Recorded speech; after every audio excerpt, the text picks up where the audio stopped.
Let's bring in our first guest for today. We have House Prosecution Panel spokesman Congressman Zia Alonto Adjong. Magandang hapon po, Congressman Adjong, and welcome to Soricon. Magandang hapon po. Congressman. Magandang hapon po, Secretary. Magandang hapon, Sir Ed and Ma'am Ami. Thank you, sir, for joining us. We appreciate your coming in. I know it's a Friday, pero thank you for coming in. So, let me start with this. May balita kahapon na may kaunting kiskisan daw, o I don't know if kiskisan is the right word, dun sa pre-trial conference, but we haven't gotten much detail yet kung ano yung medyo naging source ng init doon sa diskusyon. Are you free to enlighten us on that? Walang nabalitaan lang natin kasi wala din tayo doon. No? Ang nabalitaan kasi natin yung mga proposed stipulation ng defense, in-expect nila na i-accept na nito ng House Prosecution Team. So, under no obligation naman ang House Prosecution Team na i-accept na lang ng i-accept yung mga proposed stipulation and stipulation facts ng defense. So, nandun lang naman is either you deny or you accept. Wala namang other reason for that to be able to subject it to a further discussion. So, ano po yung stipulations? Ano yung stipulation? Sir, ano po yung stipulations that were controversial? Oh yeah. Well, may mga proposed stipulation ng defense na gusto nila ang House prosecution na i-adapt nila. Opo. So, ang purpose naman ng pre-trial conference is either you accept or you contest or you accept yung proposed stipulation. These are factual allegation ng bawat kampo. So, wala naman talagang dapat subject to further discussion doon. No? So, what the defense wanted sana is, according to what we have heard and learned, gusto nila i-accept na lang i-accept ng prosecution panel. So, hindi naman po pwede yun. No? Kaya nga sila nakaupo doon para i-contest nila o i-accept nila yung mga proposed stipulation of facts ng bawat magkabilang panig. So, yun ang ating ating nalaman kung bakit medyo nagkakaroon ng technical maneuvering ata yung ginagawa ng defense para ma-delay at medyo humaba yung usapan sa pre-trial conference. Well, sir, I was wondering lang... Paano pong nasettle yung issue? Paano nasettle yung issue? Iyon nga po, sabi po ng Clerk of Court, si Secretary General Attorney Bantog, na wala naman talaga siyang kapangyarihan din to resolve such issue. Ang parati na po niya sinasabi na ito naman talaga yung pre-trial conference is to accept, halimbawa sa stipulation of facts, i-accept lang ng kabilang panig o i-admit nila. Kung hindi nila i-contest nila, kung i-contest, magiging i-record na lang yon. Tapos yun na lang magiging paksa doon sa trial. Kaya nga pang sinabi niya, mas maganda na lang na mag-submit ka na lang kayo ng yung proposed stipulation ninyo of facts in writing. And then mag-comment na lang sa magkabilang panig para hindi na humabang diskusyon. Kasi parang yun ang gusto ata ng defense, humaba ng diskusyon para I don't know kung baka i-delay itong pre-trial conference. Sir, I suppose when you say stipulation, I suppose what you mean is parang premise. These are premises that we will agree on, parang gano'n. These are factual allegations po na very basic lang po kung halimbawa. Just give you an example, no? Kaya nga may pre-trial conferences para mas simplify yung pag-uusapan sa korte. Kung ano i-include sa korte. Halimbawa, sabihin po natin na okay, the Vice President requested for confidential funds. Whether you accept this as our allegation is that she requested a certain amount. Ang allegation is that she actually, kumbaga, sabihin natin na misused this. So, would you accept this the fact that this factual allegation?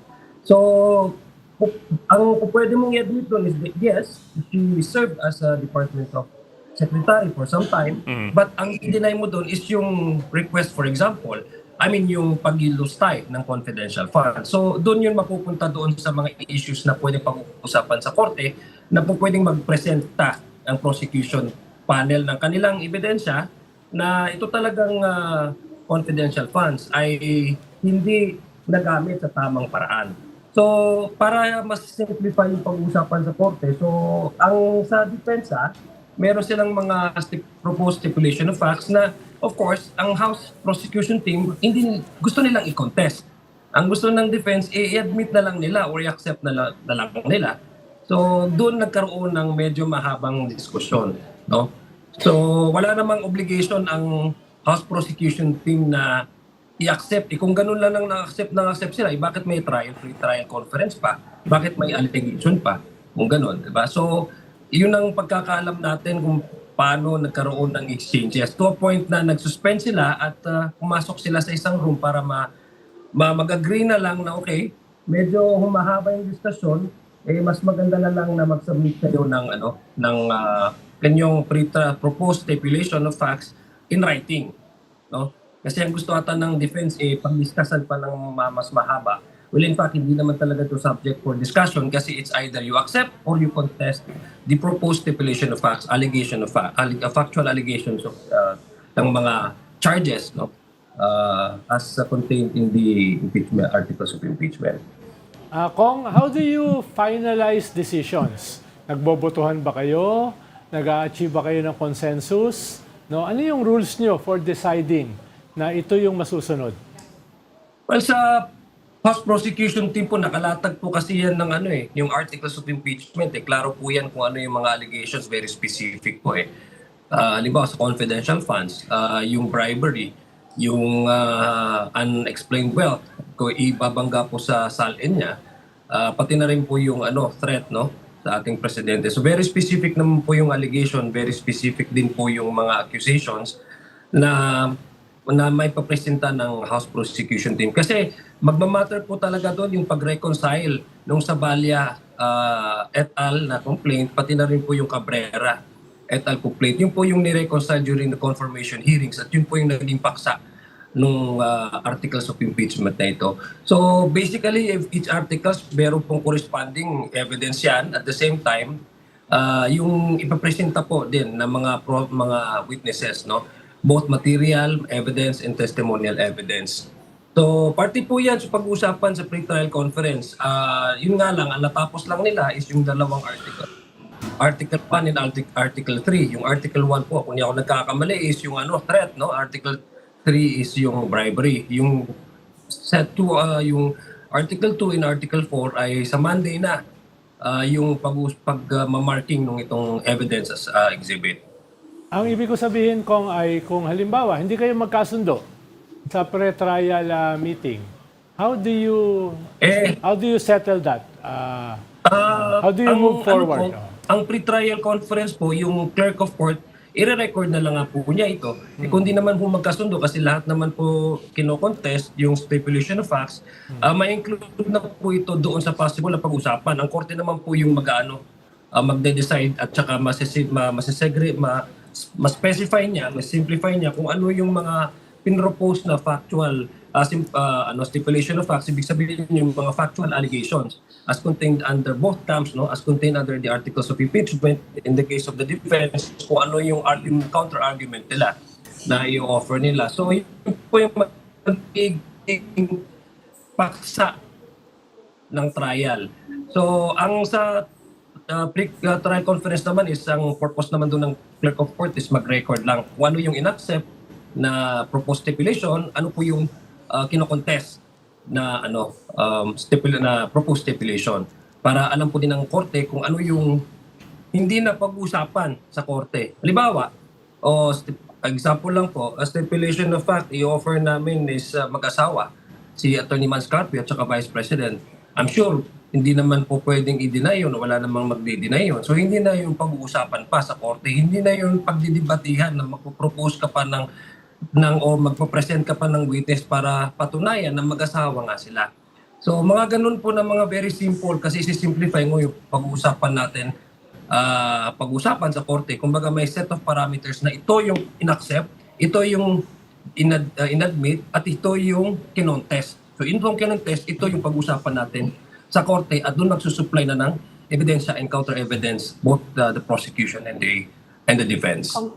Congressman, matunog ngayon ang balita na baka si Senator Chis Escudero maging presiding officer dun sa impeachment court. Do you have any thoughts on that?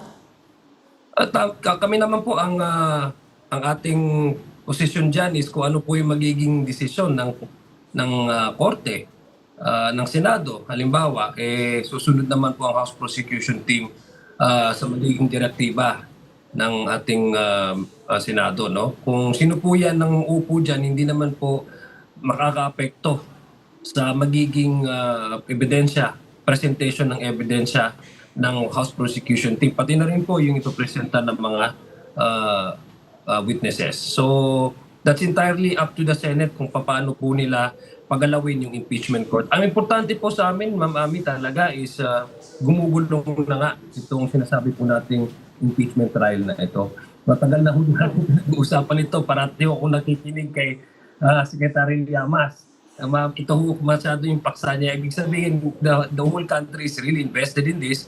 So deserve na nga po ng taong bayan na magkaroon talaga ng actual na impeachment trial. So yun lang po talaga yung aming position dyan, na impartial ang magiging korte at tuloy-tuloy at mabilisan na maumpisahan po ng impeachment trial na ito. Yes, sir. Well, sir, actually, we do recognize that you are, of course, acknowledging the independence of the impeachment court and that they, of course, have their own prerogative to select kung sino magiging presiding officer. But at the same time, of course, I'm sure you're also aware that a lot of people are wondering how the prosecution panel feels personally, considering na si Chis Escudero had a huge role last year doon sa delays doon sa convening ng impeachment court. I don't want to get you into trouble, pero would you want to talk about that? I mean, on a personal basis, and your conversations, agam-agam man lang and your conversations with your colleagues. To be I'm honest sure it's with been you po, talked about. Ma'am Ami, no, Sir Ed, personally, I think this is already water under the bridge. What is good about this new impeachment complaint is that it has started already. The Senate has already convened into impeachment court. They have already taken jurisdiction over the articles of impeachment. In fact, they have already also started the pre-trial conference. So if we go back to the past, it will not do us any good. So I think the good thing about this is that it's moving forward, and that's the kind of attitude that we'd also have to adopt. No, moving forward. No, so again. That's my own personal take, and I believe the House prosecution team would also be focused on how they would present the evidence that they will provide present and provide to not only to the court but even to the general public. So whoever sits there as a presiding officer is already immaterial, in a sense that we already have a solid evidence to provide to present to the court, and we hope that the whole Filipino nation, they've been invested in this discussion for more than a year now, are also eager to watch the actual impeachment trial, and so that's actually where we're coming from, and that's actually is the priority of the House prosecution team now. Siguro, Ed, ibig sabihin ni Congressman Adjong ay kung meron man kami mga personal feelings, amin na lang yun. Amin na lang yun. Huwag mo na kaming tanungin tungkol dyan. Well, kasi institution po yung pinag-usapan din dyan natin dito, accountability mechanism ng ating saligang batas. So we really have to stick to that. No? Hindi naman magmamatter talaga kung how do I see this person or my own personal. If we talk about personal preferences, I have just a few, no? But it does not matter kung how I view some of the senators. But what is important is that as an institution, they have already moving forward with this impeachment complaint. May concern din ba kayo kung sakasakali dahil pinag-uusapan to ngayon ng lahat eh? Paano kung madagdagan pa yung mga senador na makukulong without bail for plunder? Well, ma'am, paano na yung bilangan natin dyan ng ilan ang kailangan boto to convict? Kasi mukhang pag-plunder, ang sabi ng ibang abogado, no, automatic, hindi ka na pwedeng mag-perform ng legislative functions. Well, sana hindi or po to sit in an impeachment court. Pero sana po hindi mangyari yan. No? Wala naman may gusto niyan eh. In fact, I'm sure wala naman sa atin talaga na ine-expect na mayroon pong dalawang senador na mag-face ng legal problem, no? Na to a point na hindi sila makakadalo o makakaboto sa impeachment court. So sana, kung meron pong mga ganyang pangyayari, sa akin lang palagay, and I don't think this would reflect the entire the position of the House Prosecution Team, I would hope that it will not definitely delay. I hope it will not delay the process, no? Kasi ito pong process na ito nakatie up dun sa institution ng Senado. Hindi po ito nakatie up sa individual membership ng Senado. Kasi ang sinasabi naman po doon is the Senate and not the composition of the Senate.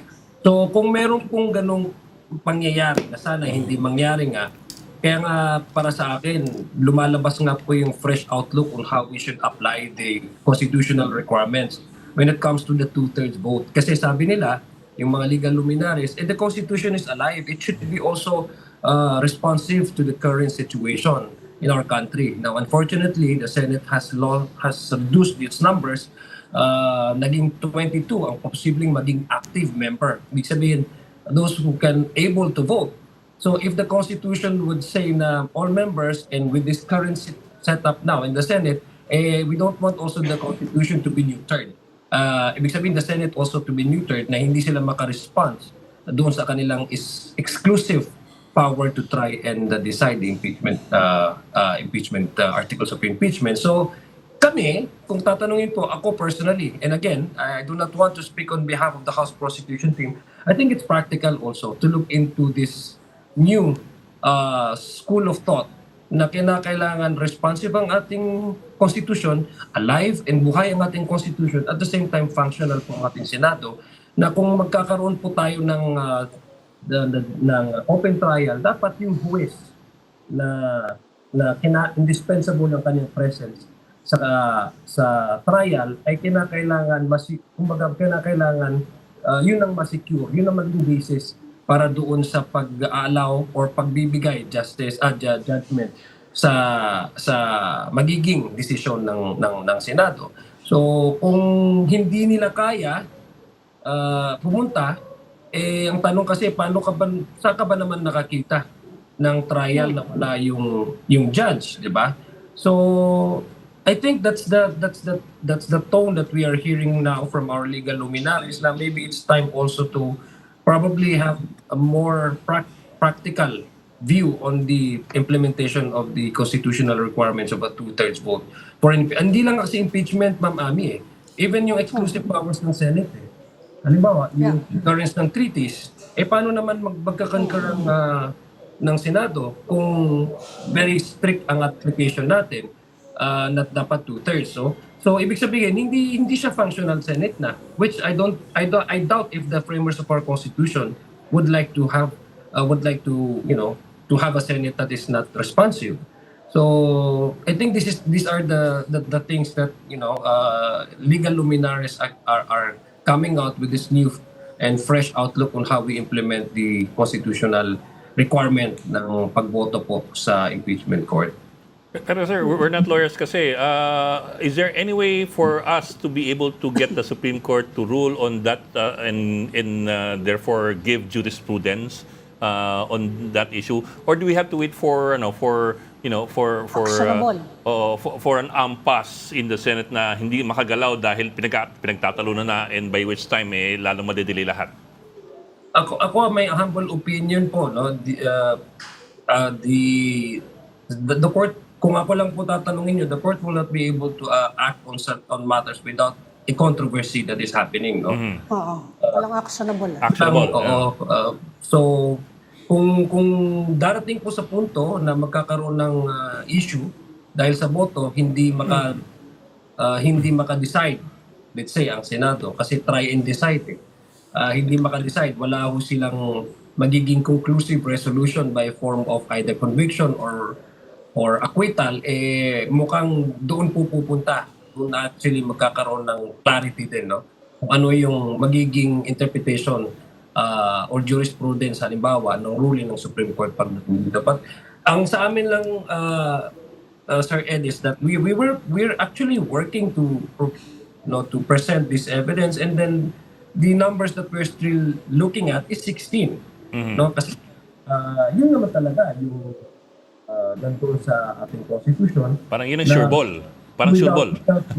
Without my court, in the absence of probably the Supreme Court interpreting this, yun talaga yung nakasasado, no? Whether we like it or not, yun talaga yung sinasabi ko. Pero sir, kasi ang malamang mangyayari niyan, na kung sakali lang magkakabotohan at pagkatapos ng pagkahaba-habang trial, tapos magkabotohan, saka lamang magsasampa ng kaso sa Korte Suprema Oo, para syempre. magdesisyon You need an kung actionable case. Oo, di ba?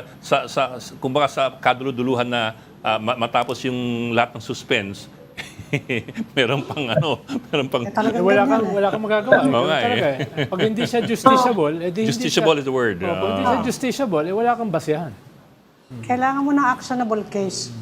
Anong ko lang, ano yung 2/3 ng 22? Si Abby talaga. Mukhang nasa 14, 7.5 ba? Or 15. basta 14 and a half ba pwede sorry, yan? 14, 15. sorry, one-third pala, 14 and a one-third pala half. yun. Oo. 15. Mga 15 siguro. Opo. I-round off ba yun sa 15 o sa 14? There has to be two-thirds or more eh. 2/3 eh. 2/3 or more. O, di 15. Hindi pwedeng a little less than two-thirds. Hindi pwedeng 14 and a half. 14 and a half nga eh. 14 and a half. Paano yun? Pag 22, ano? Ano yung boto doon na kailangan? Kasi kung 21, ang two-thirds is already 14. Oh. Yeah. Kaya so, nga. pag so Kaya 22 yung ano mo. Pag 22, around 15. 15 yun. Oh, has to be 15 or more. And then 24, of course, is Ganun ba yun? 16. Oh, it has to be two-thirds or more. Hindi naman pwedeng less than two-thirds or a little less than two-thirds. Oh. Tsaka kung 14 and a half, sino yung half? Yung hindi masyadong decided, may nag-aalangan ng gano'n. Langanin. May naisip ako. May gano'n Congressman, ito po, I've been at a loss on how to describe yung depensa ng kampo ni VP Sara kasi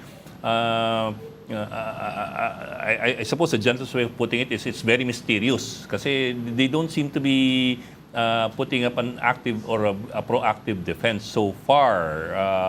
Are you getting the same the same vibe as to how they've been arguing or failing to argue the defense? Sorry sir, but I didn't get the entire your question kasi medyo nagpa-fluctuate po yung... Yes sir. Yes sir. What I was saying was I've been at a loss on how to describe yung defense ng grupo ni VP Sara. Parang Kong, anong basa nyo? Anong basa nyo at this point sa attitude nitong kanyang defense? Lalo na dito sa pre-trial at yung mga kanilang mga preparasyon. Parang it doesn't seem to be very active or proactive defense yet. Well, kung Lang sila babasahin... madaldal sa media. Kung ibabase lang po natin yung nangyari po kahapon, talagang in-expect natin na since wala ho talaga silang in-offer na counter-argument, no, yung specific na mga ebidensya to counter and answer the allegation. In-anticipate po namin talaga na they will raise many motions, technical, para magkaroon ng delay. Yun naman na nakita natin from the start na i-delay itong proseso na to. Pero hindi rin tayo papayag nun, no? Kasi ang gusto talaga natin din is kung wala kayong may offer, let's go to the trial, no? Kung panay yung ano nyo, panay yung questions niyo or panay yung pag-deny niyo o pag-contest niyo ng mga stipulation of facts, let's go to the court and then discuss it in an open trial. So, wala talaga sila na-offer. Ganun talaga yung mga witnesses ng mga House Prosecution Team, inadapt nga nila yung iba. Hindi na nga namin alam kung ano yung trato nila dito, kung hostile witness or what. So, kung babalikan po natin yung pre-trial brief nila, talagang andun pa rin yung sentiment na gusto nga nila i-dismiss na ito outright ng Senado. So, mukhang magkakaroon talaga ng mas maraming technical maneuvering to a point na baka iniisip nila, baka magsawa ng tao kung puros lang illegal technical jargon ang marinig nila sa trial, no? Pero we anticipate this already and meron naman talaga tayong way of countering, no, whatever strategy that they have. Kasi nga dahil wala nga talaga silang may offer, hindi nga nila nasagot saan napunta yung confidential funds, bakit hindi nagtungma yung salin ni VP Sara, pati nga rin po yung income niya. Bakit sabi ng PSA, wala daw record sila Mary Grace Piatos, wala ding record si Kokoy Villamin. Bakit sinabi ng NBI na itong pagtatrete ng Vice President ay hindi doktor, ang sabi naman ng kabila kasi gumagamit lang daw sa figures of speech. So, mga ganitong klaseng bagay na hindi naman nila na-explain, hindi naman nila nabigyan ng kasagutan para at least malinaw sa korte kung ano yung magiging basihan nila ng kanilang ebidensya para patunayang hindi tama o mali ang aligasyon laban sa Vice Presidente. Wala eh. So, ako in-anticipate ko na it's going to be more, you're going to be, you're going to approach in terms of their strategy to present their defense, medyo technical talaga ang gagawin nila. Pero Congressman, ang inaasahan actually natin, they will pursue the argument na walang basis yung kanyang pagkaka-impeach eh. Yeah. Based on the procedures followed sa House, kaya yun ang pagkaintindi namin na yun yung initial salvo nila. Susubukan nila na pwede bang pakidismiss na to, everything outright dahil walang basis yung pagkaka-impeach niya sa House. Pwede bang ganun ang i-pursue nilang track o kailangan sagutin nila lahat ng accusation sa articles of impeachment? Pwede bang muna sila, yun munang track na yun ang habulin nila? Walang basihan tong impeachment na to.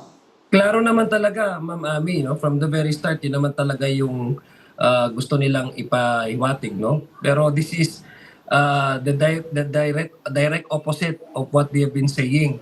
Na ready na kami, hindi kami pupunta dyan sa confirmation hearing kasi mini trial dyan. Doon na lang kami pupunta doon sa proper forum, which is, well, we believe that's the Senate they're referring to. Now we will answer the allegation at the proper forum. Pero at opposite yung nangyari. Still, yung sinasabi nila, mini trial yung ginawa, yung parati po nilang mga complaints nila na questioning the entire process. Na tapos naman tayo sa stage na yon, no? We've already passed over the stage na pag-usapan pa yung procedural. Pero Congressman, nothing stops them from pursuing that argument before the Senate. Ayaw nila yung i-pursue dun sa House kasi feeling daw nga nila wala naman silang pag-asa dun sa House. Can they pursue that argument sa Senate bago magpunta sa articles of impeachment?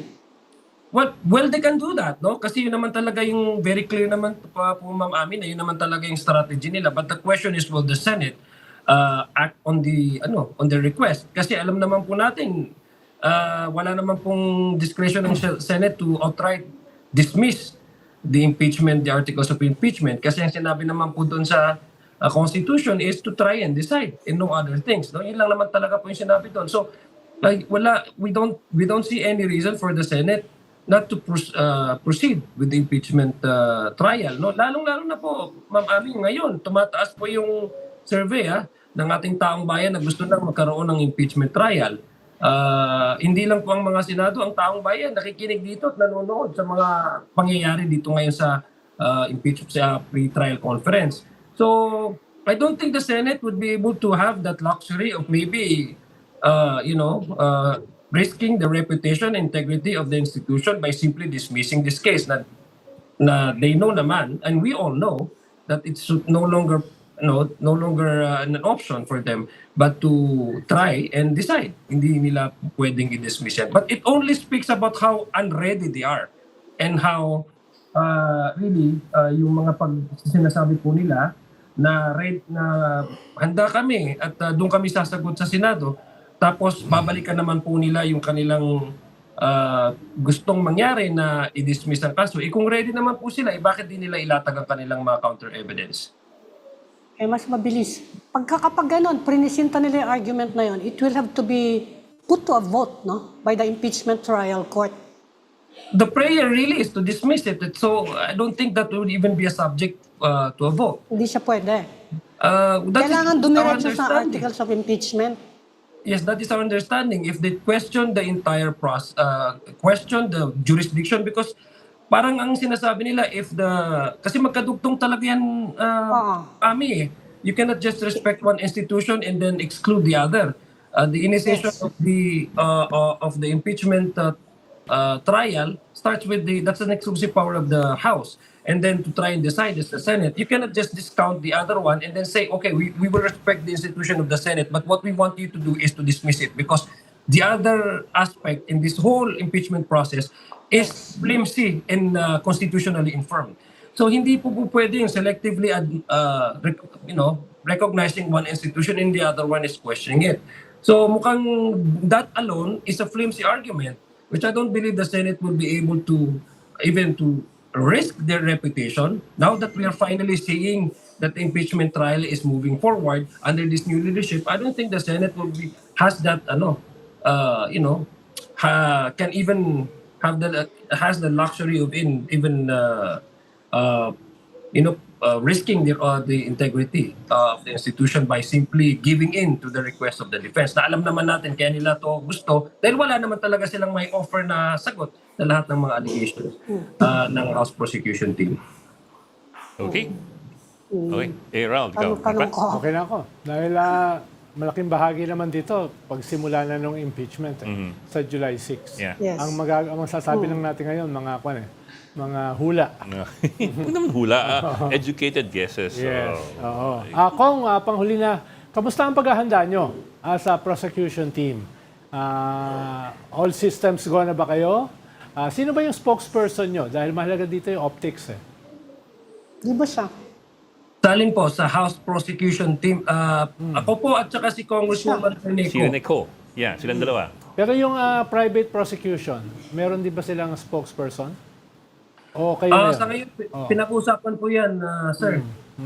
Kung sino po yung magiging spokes ng private prosecutor. So isa po yan sa pinag-uusapan, isa po yan sa pwedeng mangyari na mayroon pong separate or mayroon pong additional na spokes para magsalita dun sa private prosecutors. No? At mag-explain sa day-to-day na legal na mga pangyayari sa impeachment court po. Okay. Okay. We'd like to say thank you sa ating panawin, si House Prosecution Panel Spokesman, Congressman Zia Alonto Adyong. Maraming salamat, sir, for joining us today. Shukran. Maraming salamat Thank din you, po sa inyo. Congressman. Thank you po, Ma'am Abby. Ingat po. Assalamualaikum. Mabuhay po kayo. Waalaikumsalam. Salamat, Kong.